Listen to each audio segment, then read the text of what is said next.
இதுல பொன்முடி முன்னாள் அமைச்சர் பொன்முடி கிட்ட இவங்க விருது வாங்குற மாதிரி ஒரு போட்டோவையும் போட்டு இவங்க பாருங்க மண்டை மேல இருந்த கொண்டையை மறந்துட்டாங்க. அந்த லூசு பசங்களா என்னோட மனைவி வந்து இன்ஸ்டா பக்கத்துல முன்னாள் அமைச்சர் பொன்முடி கிட்ட விருது வாங்குறத பின் பண்ணியே வச்சிருக்காங்க. அப்படின்னா உள்ள போனாலே ஃபர்ஸ்ட் போட்டோவே அதுதான், டக்குன்னு பார்க்க முடியும். இவங்க என்னமோ ஸ்டிங் ஆப்ரேஷன் பண்ண மாதிரி எடுத்துட்டு வந்து பேசிட்டு இருக்காங்க. சரி, இவங்க திமுக காசு வாங்குறாங்க, பெண்ணு எல்லாம் ஓகே, பொன்முடிட்டு இருந்தாங்க, எல்லாம் ஓகே. நீ உனக்கு விசில் சின்னம் கொடுத்துருக்காங்க, இதை நீ கொண்டாடுற. எங்க கொண்டாடுற? போலீஸ் பெர்மிஷன் வாங்கி உள்ளரங்குலையோ இல்லை மாநாடு நடத்தியோ இல்லை வந்து ஒரு மண்டபத்துக்குள்ளேயோ இல்லை கட்சி ஆஃபீஸுக்குள்ளேயோ கொண்டாடுறியா?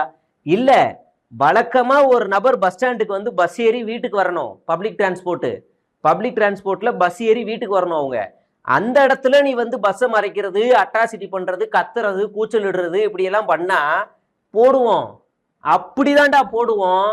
கதறி தொலை, நான் என்ன வேணாலும் எழுதிக்க, அதை பத்திலாம் அஞ்ச போறது இல்லை. ஒரு சாதாரண கணவர் வந்துட்டு உன்னை என்ன இப்படி பண்ணிட்டாங்க, இனிமே வீடியோல இருக்கும் அப்படிலாம் செய்ய மாட்டேன். 100 மடங்கு அதிகமா வேலை செய்யணுவேன், 100 மடங்கு அதிகமா அவனுங்களை கத்த விடுன்னுவேன். அப்படிதான் பேசுவேன், அப்படிதான் பண்ண விடுவேன். உன்னால என்ன பண்ண முடியும்? உனக்கு இவ்வளவு தாண்டா தெரியும், உனக்கு இவ்வளவு தாண்டா அறிவு, உனக்கு இவ்வளவு தாண்டா புத்தி. நீ இவ்வளவுதான் செய்வ.